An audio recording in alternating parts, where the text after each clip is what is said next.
This is Fayetteville, North Carolina, a modest town of just 209,000 people, home to U.S. Army Base Fort Liberty, previously known as Fort Bragg, birthplace to putt-putt miniature golf, and everyone's favorite buffet, Golden Corral. On its surface, Fayetteville seems like any other town, but this town is a dark secret. A secret of many questions, still some 80 years later. This is the story of the Sodder family and the disappearance of their 5 children on a cold Christmas Eve. Join me as we explore this case and its strange details, from insurance fraud, satanic cults, communist revenge, and government cover-ups. Starting now. This leader is provided to permit the projectionist to complete adjustment of focus and sound level before the film begins. But the problem is more complex.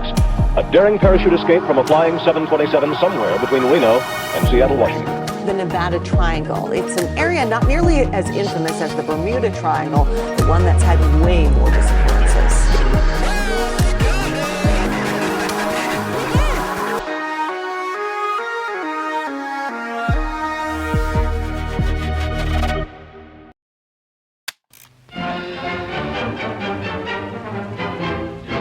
This is invasion practice at Fort Bragg, and it's carried out under realistic conditions. American troops have earned themselves a tremendous reputation. If they can produce millions more like those, we have an ally that is powerful indeed.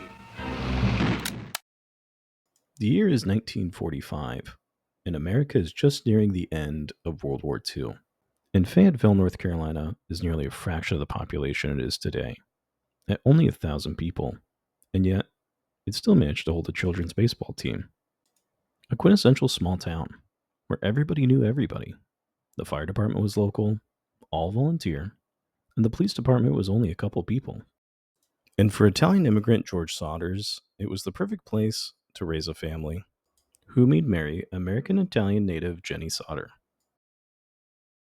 On the surface, the Sodders would live pretty comfortably, where George Sodder would go on to found the Sodder Trucking Company. This would give the Sodders the means to purchase a large, well-structured 20th century home located on East Main Street, accommodating 7 bedrooms, a large living room, decent kitchen, and an attic along with some land. The perfect home for a large family.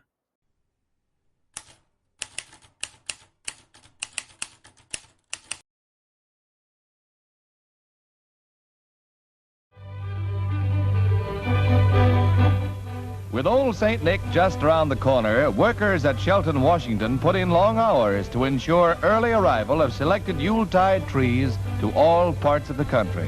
Every branch bears the Christmas spirit.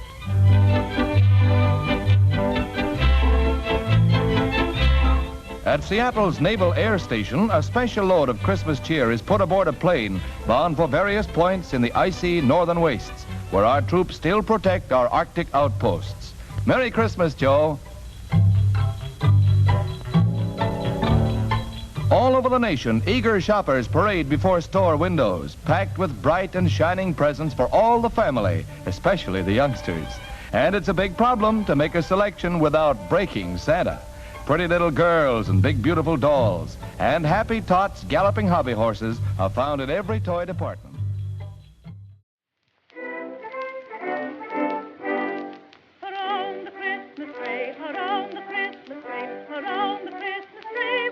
On December 24th, 1945, the Sodder family is home with 9 of their 10 children, with their oldest, Joseph Sodder Jr., away in the Army.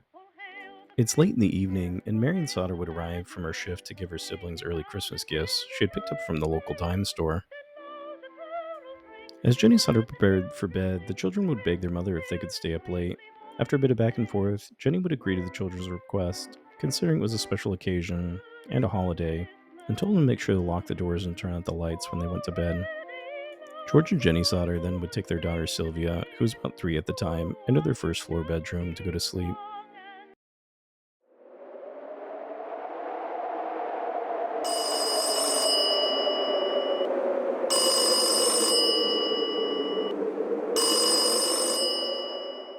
According to Jenny, the phone rang strangely around midnight. Jenny would say that she answered the phone, and a woman's voice asked for someone she didn't know. There was strange laughter and background noise during the call, but Jenny dismissed it as a wrong number and went back to sleep.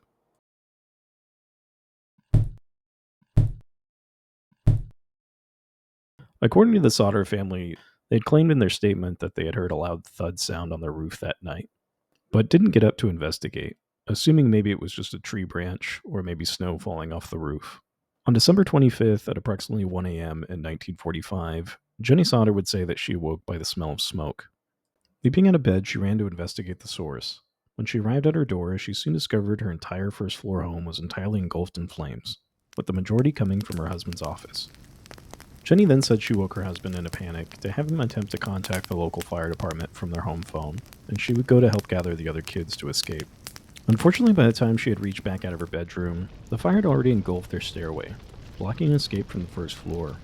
By the time she had gathered 4 of the 9 kids, the fire had blocked off her ability to access the other rooms. George tried to call the fire department, but the phone lines were down, and he was unable to reach them. In their panic, they opened a bedroom window and would leap from their second-story home into the cold snow down below. George in a statement said, in an effort to save his children, he would run around the house to find his ladder, but was unable to locate it. He then would gather the boys to get to the trucks, but was unable to get them started to drive them over to the house in an effort to use them to climb to the second floor to access the children's bedroom. Finally, in a last-ditch effort, he tried accessing a couple of water barrels he had laying around the property, but they were frozen solid, and he was unable to use them. Marion, the oldest daughter, said in a statement that she had ran to the next-door neighbor's house to try to get hold of the local fire department, but strangely was unable to get through with their phone as well. After running to another neighbor's house, she was finally able to get in contact with someone to come. Unfortunately for the Sodder family, the fire department would arrive way too late, with some of the family members claiming it took them 7 hours to arrive, leaving them to watch helplessly as the remaining 5 children and their home burned to the ground.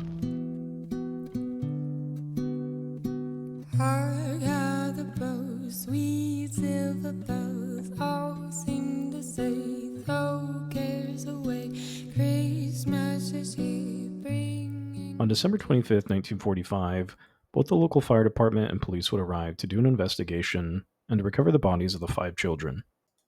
However, due to the nature of the fire and how long it burned, the fire department could not find any remains to recover for the family. In their investigation, it was noted that the fire was started by faulty electrical wiring, and proceeded to close the investigation as merely an accident. However, for the Sodder family, this conclusion wasn't good enough, and they'd soon launch their own investigation.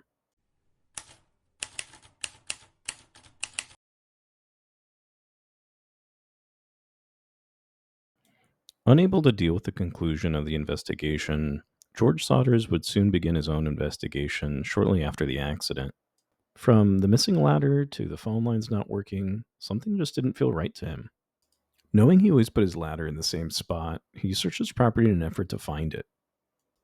After careful searching his property, he would come across his lost ladder, covered in leaves and sticks, and hidden in a ditch as if someone intentionally tried to hide it. After finding the ladder, his suspicions began to rise of possible foul play. He then proceeded his attention on the phone line issue with him and his neighbor.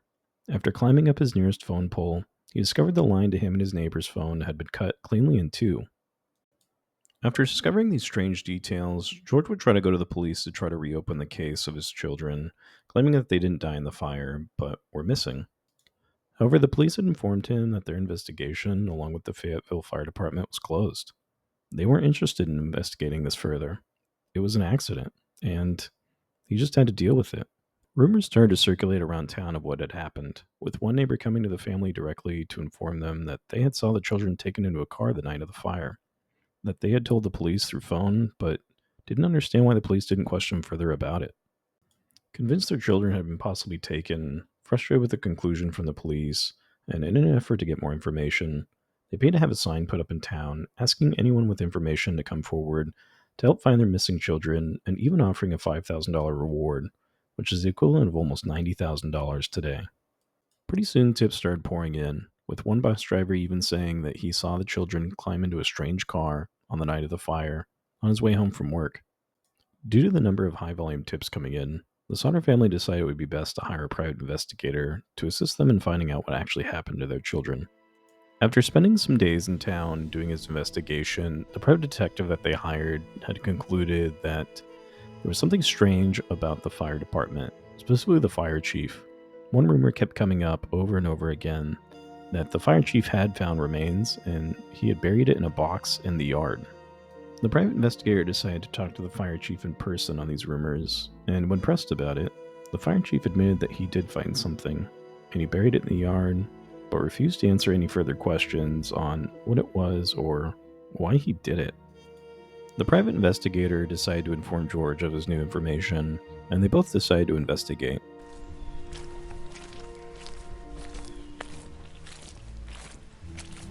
After spending some time on the property, they looked for signs of dug up dirt and found a spot that seemed pretty promising, and they started digging.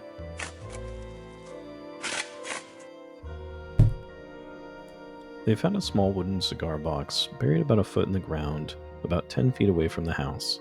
When they opened it, they found a large human heart with charring on it. The human heart would be taken to the Fayetteville, North Carolina coroner's office. However, it would later be discovered that it wasn't human, it was actually a beef liver. Completely frustrated, George would personally go to the fire department to confront the fire chief, where he soon admitted to what he had done.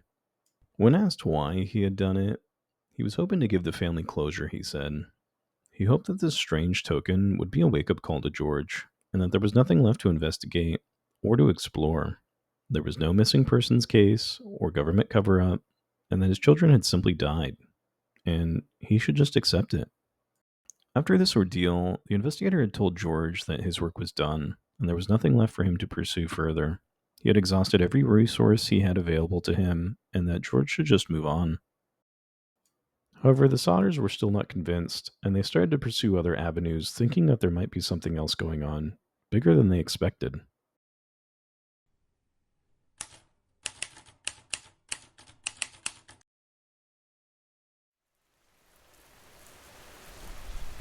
During a visit while on military leave with their older son Joseph, some of the family decided to visit the property one rainy morning. After walking around a while, one of the sisters noticed a metal cylinder sticking in the mud and proceeded to dig it out. Unsure of what it was, she brought it over to show her family.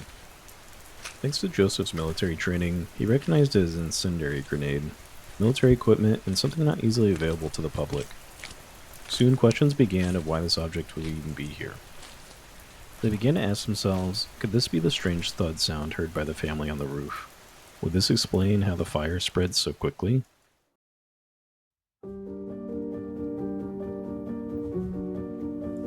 On the surface, the Sodder family seemed like they had their slice of American dream before the fire of 1945. However, that couldn't be further from the truth. You see, George Sodder had a secret that he had been hiding from his family for years. From a financial outside look, George had it all.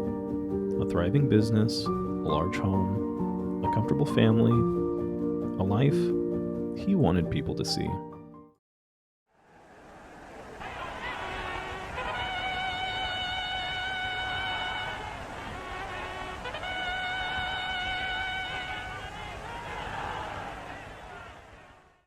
Georgia's immigration story is one of pretty common Italian origins post-World War I. You see, after World War I and the Allied powers being Great Britain, France, Russia, Italy, Japan, and the United States disbanded, Italy would find itself in its own struggles, both politically and culturally. Many Italians thought that their situation economically would improve with the rest of the Allied powers, but it didn't, which led to the rise of men like Benito Mussolini and the fascist movement.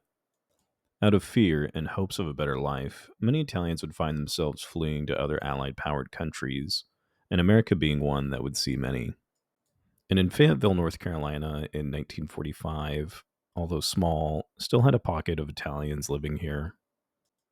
The economics in 1945 were by no means the same level of disparity of the previous years following the Great Depression, but it was still not ideal. People were still doing things like victory gardens and saving as much as they could for the war effort. Because of this, George, along with his business partner Nick, who owned the Sodder Trucking Company, were not doing too well financially, and they had a lot of debt. George and Nick were reported to get into heated arguments with each other, both privately and publicly, which would sometimes get physical. But these arguments were not always about finances. It was reported that they also would fight about their differing political opinions. You see, Nick still had ties with the Fascismo movement back in Italy, and thought still very highly of Benito Mussolini, with hopes of one day to return. In order to purchase his home, George needed proof of income, a cosigner, and an insurance policy, of which his business partner Nick allegedly assisted him with. In the weeks prior to the December 25th, 1945 fire, a neighbor had called to report an altercation between the two men that became quite physical to the police. When asked about it, George had told the police that he had gotten into a scuffle after catching his partner snooping around his property and asking what he was doing there, which led up to the altercation. Since neither George nor Nick wanted to press charges, the police would dismiss this and move on. George took the incendiary grenade his family had found at the police station and asked if they'd look back into the case. Unfortunately for the Sodder family, the police had informed them that this evidence was circumstantial and there'd be nothing for them to pursue based on this. However, this still didn't dampen the town rumors that maybe George's business partner Nick was somehow involved, considering their strong disagreements with each other, and that he had co-signed their family home, and that potentially by default, if the family had died, the insurance policy would go to him.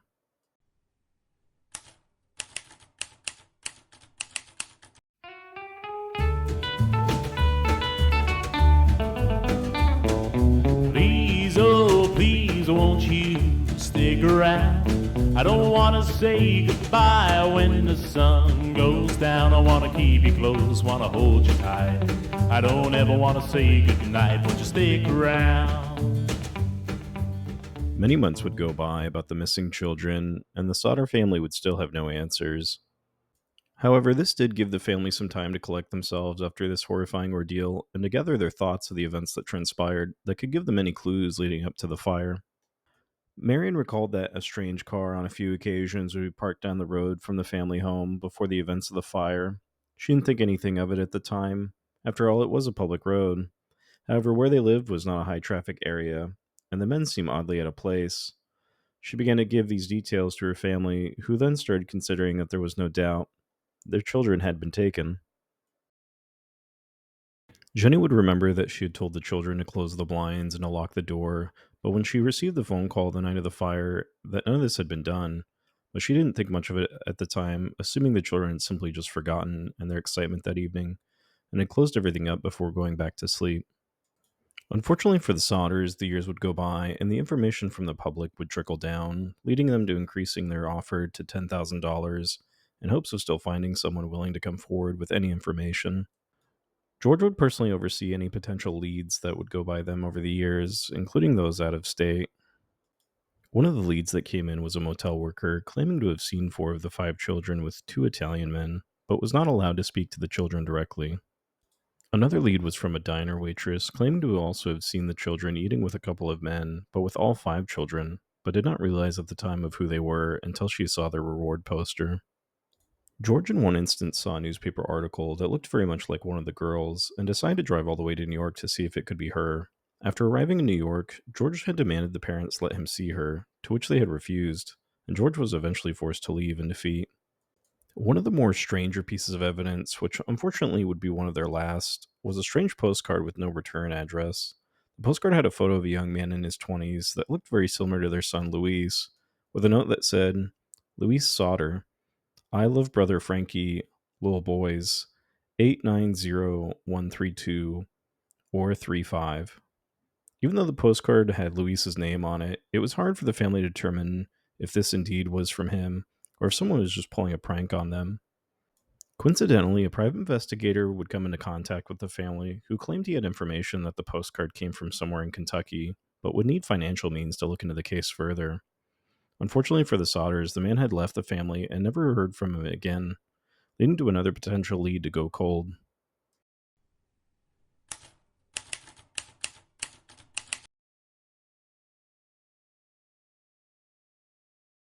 The story of the Sodder family took place, as of this recording, 80 years ago, and unfortunately for not just the Sodders, but us as the audience as well, we'll probably never fully answer what happened leading to the events of December 25th, 1945. Because of the internet and a lack of full interviews with the family, it's hard for us to ascertain what's true or what is entirely made up, with some exceptions. Many of the stories discussed in this video were extreme examples of the craziness and the plausible. For example, the story of the fire chief and the human heart was one that kept coming up in my research, although the details differed slightly.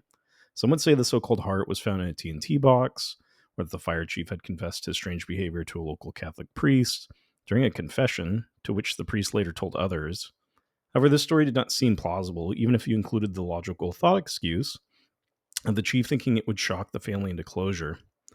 To me, someone who is so high up in their community, taking the time to create such a wild rouge and some altruistic effort to give a grieving family closure just seems like a lot of effort. I also had a hard time with the inability for both the investigator or George to not know the difference between a liver and a human heart. However, this story continued on for some reason, even through our modern times. Moving on to Nick, it was tough to even identify who Nick even was. Some accounts were that he was a business partner with an insurance policy on the family, as described earlier, and the other was that he was just a man looking for work. He had approached George one day on his property, to which George did not have a job for him, and after walking around the property, had told George that his electric box was a fire hazard, to which George ignored and said he had just redone the electrical and had the house inspected recently. Because we don't have a lot of information on Nick, it's hard for us to vet he was even real. If you take the facts that he was and go with the insurance side story, I think you have a better case in terms of the fire making sense. You have a failing business that needs money. Nick would have access to the incendiary grenades through maybe his connection with the Italian military. He would have a motive as a policyholder, where upon the family death, the money would go to him to cover the loss of the house. The problem is we have no records of any of this, and yet this version of the story continued to come up. Even if you believe it true, and again, we don't even have a single photo of the incendiary object the family allegedly found, and although I'm no expert in insurance policies of 1945, I really do find it hard to see that Nick would have any payment from the insurance company, even if he did co-sign the property, as he did not live there, nor probably made any payments to the bank. But maybe I'm wrong, and I'd love to hear your guys' comments on that. Now, if you take the side of the worker aspect and the electric box, it seems strange if you take George's word on the inspection and the installation. However, Nick's claims may not be impossible. Maybe Nick knew something about electrical work and George took the word of a bad electrician to his home. After all, the standards of 1945 are by no means the same regulations and requirements they are today. So it's totally possible to see it as maybe someone who did a bad job that unfortunately took the lives of 5 children. However, again, we still don't have any documents on this in terms of George having done this, or that Nick even said this to George. Also, if George would have taken the electrical route, you would think he would have grounds to potentially sue the electrical contractor that worked on his home, which he never did, or at least nothing I could find about it. Moving on to the stories of the kidnappings, it is in terms of the story the second most plausible in my mind. Unfortunately, child abduction and kidnapping is still very prominent, and 1945 was no exception. In fact, the early 1900s saw some of the highest rates of children abduction and exploitation in U.S. history. So it isn't unreasonable for the speculation of child abduction from a home, with the 1932 Charles Augusta Lindbergh Jr. case, the 20-month-old son taken from his crib after his parents were murdered, being kind of the most famous example of this happening. How they were able to get 5 children, though, without the rest of the family being aware, is still kind of the big question. The hard part of the story is the lack of evidence. Although many eyewitnesses came forward over the years, many of them came back either as dead ends or potentially just false reporting. When the family introduced money into the case, it is pretty easy to see how people could have been financially motivated to give false testimony in hopes of maybe getting some financial reward. For example, the private investigator in the first story, you could argue maybe was in a co-conspiracy with the fire chief to extort money, or the second investigator who left for Kentucky, who was never heard from again, was probably the one that sent the Louis letter in the first place. In fact, many people online speculated that he was the person that sent the Louis letter, which is why they never heard from him again. It was just kind of a right place, right time kind of moment. To the other stories of the motel worker and the diner waitress again, many of those confessions happened years later or just didn't lead to any concrete evidence of where the children could have gone. There was another rumor that the FBI was somehow involved, and the family did reach out personally in hopes of getting the case reopened, but was denied by J. Edgar Hoover, who denied the request personally, saying that this was a local issue. This led to some wild speculations online that maybe the government took the children and were trafficked or possibly used in some satanic ritual. Again, nothing would indicate this is true. I couldn't find anything online that would even come close to this conclusion, but it was something I had found interesting online.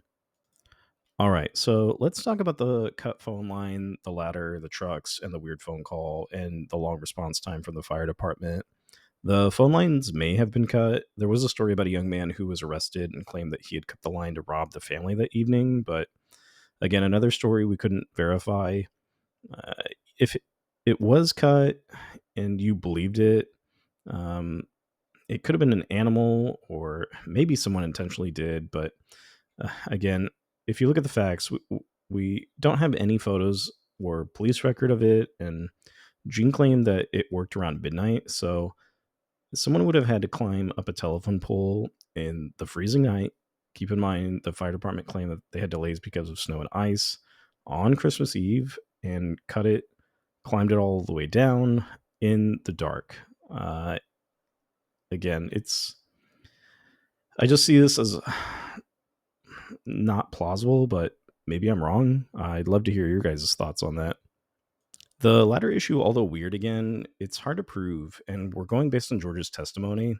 And not to say he isn't telling the truth, but many of the accounts could have been claimed in order to try to get the police to open up again to investigate this as a kidnapping. The truck delays from the fire department were pretty easy to say was most likely a logistics issue. Picture this: it's Christmas morning around 1 a.m. Your fire department is all volunteer who are sleeping at home. You have to drive in the ice and snow to get your fire truck ready, to also drive in the ice and snow 2.5 miles away, although it's only 2.5 miles. If the road conditions were as bad as they were claimed, it's going to take some time. Your department also works on a daisy line, meaning one person calls the other to get them in. So imagine a literal game of telephone like you played as children, but in real life. So someone calls you to wake you up, and then you have to call someone else. Finally, according to Marion, she had to run to the neighbor's house to get help, who had to drive to the fire chief's house to even alert him of what was happening. Although I don't think it took them 7 hours with all of this, I could totally see why it would have taken them a long time to respond. According to the family, the house burned down in less than an hour, which would not have probably been enough time for the department given all of these facts. In the case for George's trucks not working, the boys had said they probably flooded them after the fact in a quick haste to get to the house. Assuming they're most likely diesel, you would not have been able to just quickly drive over anyways, considering it was most likely freezing.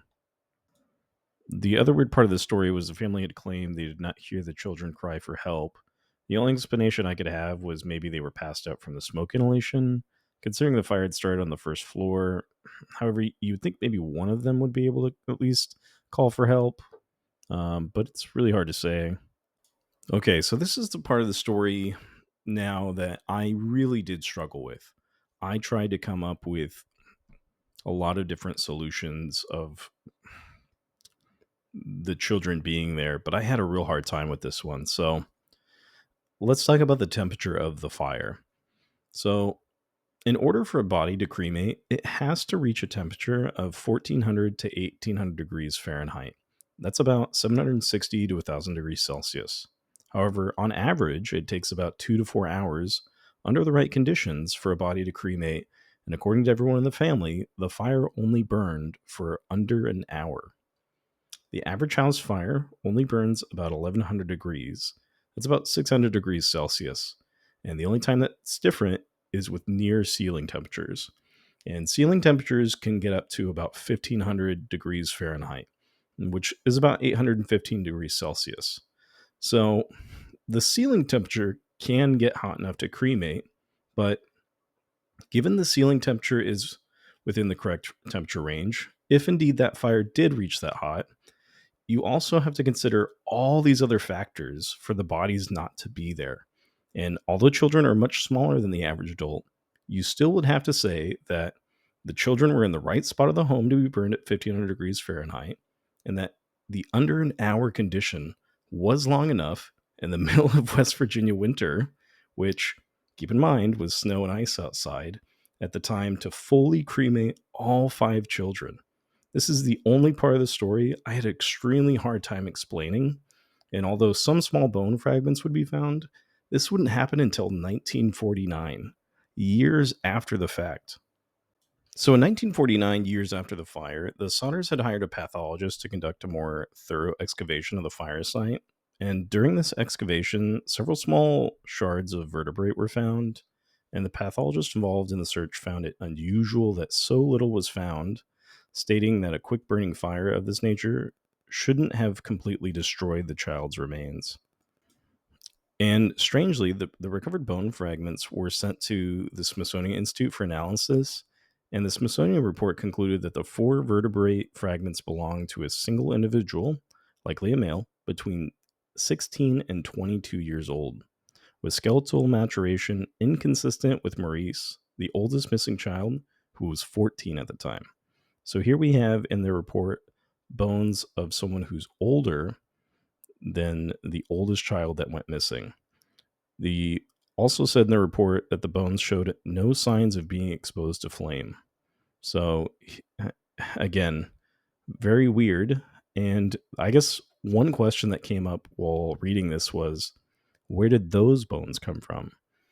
There was something I'd read that George had used dirt, essentially, he had gotten from a graveyard to fill in the home area, but I don't know. It's strange, but it does say that it's a Smithsonian report, and just another layer of how weird and strange this case is. In conclusion, this part of the story is the only part I was not able to explain, and honestly, not even the experts could. It's a mystery, and one that led to wild rumors, financial greed, potential cover ups, and a tragic story that has continued on 80 years later. Although we may never know what happened that fateful cold Christmas night, one thing I do know is to the Sodder family, we will never stop asking, where are they? Thank you guys so much for watching. I had a lot of fun working on this project, and as a first episode, no less. If you guys have any thoughts or opinions on what you think happened, I'd love to read about them. I'll be working on another episode as soon as this one airs, and hope to bring you guys a variety of stories of different topics. If you guys have any suggestions for stories you want me to cover, let me know down below, and I'd love to read those too, and see if we can make them into an episode. As always, as a new channel, I'd love to have you as a subscriber. If you could hit the like button, if you really enjoyed this content, it really does help, and it just takes a few seconds of your time. As always, thank you guys again, and until next time, this has been History Mystery America.